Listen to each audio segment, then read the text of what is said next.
देखिए अब हम करेंगे बिहार एसएससी द्वारा प्रखंड सांख्यिकी यानी कि पर्यवेक्षक का जो कि सहायक परीक्षा था, ये कराया गया था आपको 16/5/2010 को। अब इसके प्रश्न को देखते हैं। ठीक, चलिए इसको प्रश्न को देखते हैं। देखिए इसमें पहला प्रश्न कहा है कि वंदे मातरम गीत में किस विद्रोह में चित्रण किया गया। तो वंदे मातरम जो गीत गाया गया था उसमें किस विद्रोह का चित्रण है, तो इसमें देखिए आपको सन्यासी विद्रोह का चित्रण किया गया है। ठीक, चलिए अगला है कि भारतीय संविधान में किस आधार पर आरक्षण प्रदान की जाती है। तो भारतीय संविधान में जो होता है ये जाति के आधार पर आरक्षण प्रदान की जाती है संविधान में। अगला है कि किस खिलाड़ी को उत्तर प्रदेश का पहला काशीराम खेल रत्न अवार्ड मिला है। ये मिला है तो आपको रुद्र प्रताप सिंह को। अगला है कि यूरो टू नॉर्म्स का संबंध किस क्षेत्र से, तो ये आपको प्रदूषण नियंत्रण से संबंधित है। अगला है कि महात्मा गांधी को किसने सबसे पहले राष्ट्रपिता से संबोधित किया था, तो आपको सुभाष चंद्र बोस ने किए थे महात्मा गांधी को सबसे पहले राष्ट्रपिता से संबोधित। ठीक, देखिए अगला है आपको कि कूका आंदोलन कहाँ से संबंधित है। तो कूका आंदोलन ये पंजाब से संबंधित है। अगला है कि ए पेसेज टू इंडिया पुस्तक किसकी रचना है। तो a passage to India E.M. Forster की रचना है। अगला है कि कोपेनहेगन किस देश की राजधानी। तो कोपेनहेगन जो ये आपको डेनमार्क की राजधानी है। अगला है कि भारतीय सुरक्षा तंत्र में ध्रुव क्या है। तो ध्रुव के बारे में क्या है। तो ध्रुव क्या है, ये आपको उच्च तकनीकी का हेलीकॉप्टर है। ठीक, नहीं भारतीय सुरक्षा तंत्र में यह है। आज नवरत्न का अर्थ क्या होता है। आज नवरत्न का अर्थ होता है कि केंद्रीय लोक उद्यम विभाग द्वारा कंपनियों को दिया जाने वाला दर्जा, कि नवरत्न कंपनियां जो होती है ये क्या होता है आपको, ये केंद्रीय लोक उद्यम विभाग द्वारा दिया जाता है कंपनी को दर्जा, उसे हम नवरत्न कहते हैं। ठीक, अगला है कि सारनाथ स्थित स्तंभ का निर्माण किसने करवाया था। तो ये अशोक ने करवाए थे। अगला है कि हरिजन बंधु नामक पत्रिका नाम बदलकर क्या रखा गया, तो इसका नाम हरिजन रखा गया था। ठीक, देखिए अगला है कि किस भारतीय भाषा को बोलने वाले लोगों की संख्या विश्व में हिंदी के बाद सबसे अधिक है। ये आपको बांग्ला भाषा का है। ठीक, अगला है कि शब्द ईड ईड ईड शब्द किससे संबंधित है। ये आपको आत्ममोह से संबंधित है ईड शब्द। ठीक, स्वर्णिम चतुर्भुज योजना किस क्षेत्र से संबंधित। ये आपको स्वर्णिम चतुर्भुज किस लिए बनाया गया था, तो सड़क मार्ग को जोड़ने के लिए स्वर्णिम चतुर्भुज बनाया गया था। अगला किसने दीन इलाही धर्म को स्वीकार किया था। एकमात्र ये बीरबल ही थे जो कि दीन इलाही धर्म को स्वीकार किए थे। ठीक, अगला है कि national gallery of modern art कहाँ स्थित है। तो ये नई दिल्ली में स्थित है इसका मुख्यालय। अगला है कि महात्मा गांधी का चंपारण आंदोलन कब सफल रहा था। तो 1917 में उन्होंने किया था चंपारण आंदोलन। मतलब महात्मा गांधी का पहला आंदोलन कौन था, तो ये चंपारण सत्याग्रह था। अगला है कि सर्व प्राचीन विधि ग्रंथ कौन है, तो ये मनुस्मृति है। अगला है कि गुप्त संवत कब प्रारंभ हुआ था। ये 319 ईस्वी में आपको गुप्त संवत प्रारंभ हुआ था। ठीक, अब देखिए अगला है, देखिए अगला है कि सर्वेंट ऑफ इंडिया सोसाइटी किससे संबंधित है। ये गोपाल कृष्ण गोखले ने इनका स्थापना किया था। अगला है कि मीनाक्षी मंदिर कहाँ स्थित है। तो मीनाक्षी मंदिर कहाँ है, तो ये मदुरई में स्थित है। अगला है कि हुनूज दिल्ली दुरस्त अभी दूर है। यानी कि दिल्ली जो है अभी दिल्ली दूर है, ये बात किसने कहा था। तो ये इनकी हुनूज दिल्ली दुरस्त, इसका मतलब हुआ कि अभी दिल्ली दूर है, ये बात किसने कहा। तो ये क्या था आपको निजामुद्दीन औलिया ने कहे थे। अगला है कि गुप्त वंश के संस्थापक कौन थे। तो गुप्त वंश के संस्थापक श्रीगुप्त थे। अगला है कि तोल्कापियम ग्रंथ किससे संबंधित। तोल्कापियम क्या था, कि व्याकरण का ग्रंथ था। और 1857 के विद्रोह में उस समय भारत का गवर्नर जनरल कौन था। 1857 का विद्रोह जब हुआ था तो उस समय भारत का गवर्नर जनरल कौन था, तो ये थे आपको लॉर्ड कैनिंग थे। ठीक, देखिए अगला है कि किसके शासनकाल में सबसे अधिक मंगोल आक्रमण हुआ। तो सबसे अधिक मंगोल आक्रमण जो ये हुआ था अलाउद्दीन खिलजी के शासनकाल में। ठीक, तो कितना बार हुआ था, टोटल 6 बार हुआ था। अगला है कि दिल्ली सल्तनत की दरबारी भाषा क्या थी, तो ये अरबी थे। दिल्ली सल्तनत में जो दरबारी भाषा था वो कौन सा था, तो ये अरबी था। अगला है दक्षिण भारत का सर्वोच्च पर्वत शिखर कौन सा है। तो दक्षिण भारत में सर्वोच्च पर्वत शिखर कौन है, तो अन्नाई मोड़ी है। ठीक, अगला है कि काराकोरम पर्वत श्रेणी का पूर्व नाम क्या था। तो काराकोरम का पूर्व नाम कृष्णगिरी था।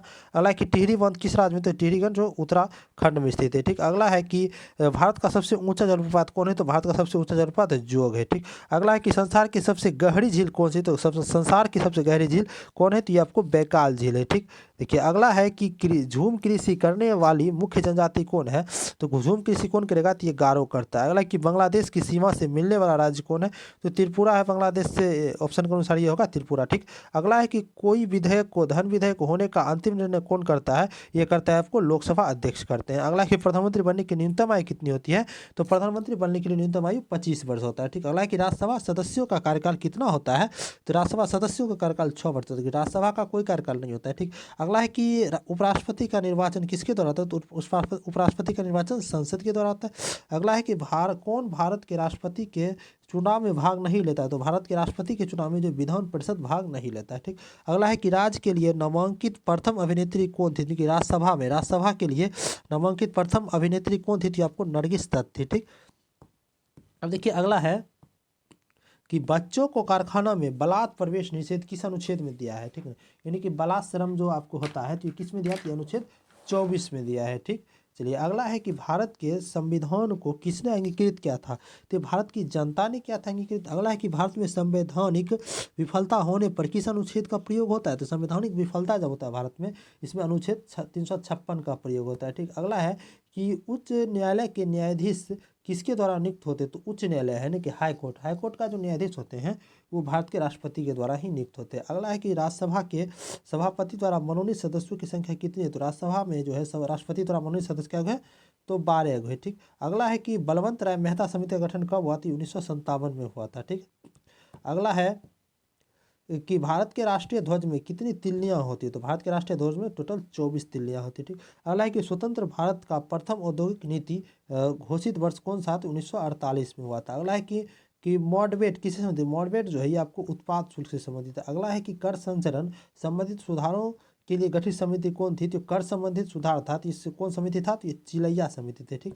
अगला है कि समुद्र तल से बिहार की औसत ऊंचाई कितनी है, तो बिहार की औसत ऊंचाई समुद्र तल से कितना है, तो 53 मीटर, ठीक। अगला है कि क्षेत्रफल की दृष्टि से बिहार का कौन सा क्षेत्र है, तो क्षेत्रफल की दृष्टि से बिहार का 12वां स्थान है, ठीक, पूरे देश में, ठीक है। पटना में स्थित गोलघर का निर्माण किस गवर्नर जनरल के समय हुआ था, तो आपको लॉर्ड कॉर्नवालिस के समय में हुआ था।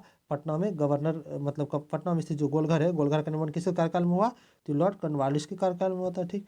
अगला है कि उड़ीसा राज्य जो है ये बिहार से कब पृथक किया गया था, तो ये उड़ीसा राज्य 1936 में बिहार से अलग हुआ था। अगला है कि बिहार में कितने ब्लॉक है, टोटल कितना प्रखंड है बिहार में, ये 534 प्रखंड है। अगला है कि प्लाईवुड का कारखाना बिहार में कहाँ स्थित है, बिहार में जो है प्लाईवुड का कारखाना ये आपको हाजीपुर में स्थित है, ठीक। अगला है कि माई कंट्री माई लाइफ पुस्तक के लेखक कौन है, तो लालकृष्ण आडवाणी जो है जिन्होंने लिखा था माई कंट्री माई लाइफ नामक पुस्तक, ठीक। अगला है कि डेविस कप किससे संबंधित है, तो डेविस कप जो है लॉन टेनिस से संबंधित है। अगला है कि किसकी पांडुलिपि को यूनेस्को की सूची में शामिल की गई, तो ऋग्वेद की जो पांडुलिपि लिखी गई थी उसे जो है ना यूनेस्को की सूची में शामिल किया गया। अगला है कि नोबेल शांति पुरस्कार की विजेताओं का चयन समिति किस देश में है, तो नोबेल पुरस्कार से विजेता जो होता है उसका चयन समिति कौन कहाँ पर है, तो नॉर्वे में है, ठीक। अब देखिए अगला है कि एशिया का सबसे पुराना स्टॉक एक्सचेंज कौन है, तो एशिया का सबसे पुराना स्टॉक एक्सचेंज कौन है, तो टोक्यो है। अगला कि 123 समझौता यानी कि 1 2 3 समझौता किससे संबंधित, तो ये परमाणु समझौता है, 1 2 3 समझौता, ठीक। अगला है देखिए अगला है कि यूएनओ की आधिकारिक भाषा कितनी है, तो यूएनओ में जो आधिकारिक भाषा है वो टोटल 6 है। अगला है कि किस राज्य में बौद्ध धर्मावलंबी दूसरे नंबर पर, तो बौद्ध धर्मावलंबी के बुद्ध को मानने वाले दूसरे नंबर पर कौन राज्य में, तो अरुणाचल प्रदेश में है। अगला है कि अमेरिका के राष्ट्रपति अधिकतम कितनी बार निर्वाचित हो सकते हैं, तो अमेरिका का राष्ट्रपति जो अधिकतम 2 बार निर्वाचित होते हैं। अगला है कि my name is Khan film के निर्देशक कौन है, माई नेम इज खान एक मूवी आया था तो इसका निर्देशक कौन है, तो करण जौहर है, ठीक। अगला है कि चांद का मुंह टेढ़ा है, चांद का मुंह टेढ़ा ये पुस्तक किसने लिखा था, तो ये आपको लिखा था गजानन माधव मुक्ति बोध ने लिखा था, ठीक। यानी कि चांद का मुंह टेढ़ा है तो किसने लिखा था, तो गजानन माधव मुक्ति बोध ने। अगला है कि अखबारी कागज के उद्योग के लिए कौन सा शहर विख्यात है, तो ये नेपानगर है, लेकिन अखबारी कागज के उद्योग के लिए कौन सा शहर विख्यात है, तो ये नेपानगर होगा। अगला है कि कजरी लोक नृत्य जो है कजरी लोक नृत्य कहाँ प्रचलित है, कजरी लोक नृत्य जो है आपको यूपी में प्रसिद्ध है, यानी कि उत्तर प्रदेश में। अगला है कि शून्य की पहचान सबसे पहले किस भारतीय गणितज्ञ ने किया था, तो शून्य का पहचान जो आपको आर्यभट्ट ने किए थे। कौन किए थे शून्य का पहचान, तो आर्यभट्ट किए थे। अगला है कि हेपेटाइटिस किस अंग से संबंधित बीमारी, तो हेपेटाइटिस किस संबंधित, तो लीवर से संबंधित है। अगला है कि सूर्य किरण पृथ्वी पर कितनी देर में आती है, तो सूर्य किरण जो है पृथ्वी में 8 मिनट 5 सेकंड में आती है। अगला है कि इंद्रधनुष को 7 रंगों के बीच का रंग कौन है, तो 7 रंगों के बीच में कौन होता है, तो हरा रंग होता है। अगला है कि कोबाल्ट 60 के किस किरण का प्रयोग कैंसर के निदान में होता है, तो कोबाल्ट 60 की गामा किरण का प्रयोग कैंसर के निर्माण में होता है, ठीक। अगला है कि पानी का घनत्व किस तापमान पर अधिकतम होता है, पानी का घनत्व जो है 4 डिग्री सेल्सियस पर अधिकतम होता है। अब देखिए उष्मा का सबसे अच्छा चालक कौन है, तो ये चांदी होता है। उष्मा का सबसे अच्छा चालक कौन है, तो चांदी है। अगला है कि दांतों में क्या होता है, देखिए दांतों में आपको कैल्शियम होता है। अगला है कि किस विटामिन का संबंध रक्त थक्का से, कि रक्त का थक्का किस विटामिन के कारण जमता है, ये आपको विटामिन के कारण जमता है। अगला है कि एक वयस्क के शरीर में रक्त की मात्रा कितनी होती है, तो एक वयस्क के शरीर में 4 से 5 लीटर रक्त की मात्रा होती है। अगला है कि सूर्य की ऊर्जा का स्रोत क्या है, तो नाभिकीय संलयन होता है सूर्य की ऊर्जा का स्रोत। ईसीजी किससे संबंधित, मस्तिष्क की जो जाँच होता है उसे ईसीजी कहते हैं, ईसीजी। अगला है कि पुरातन अवशेषों के कलाक्रम का निर्धारण किस पद्धति का होता है, तो ये कार्बन 14 के द्वारा होता है, ठीक। अगला है कि योगतम की उत्तरजीविता की बात किसने की थी, तो ये डार्विन ने किया था।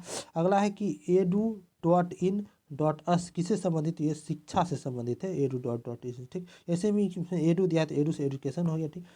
अगला है कि 4G मोबाइल तकनीकी किसने प्रारंभ की, तो 4G मोबाइल चीन ने प्रारंभ किया था, ठीक। अगला है कि सिरका में कौन सा अम्ल पाया जाता है, तो सिरका में एसिटिक अम्ल पाया जाता है, ठीक।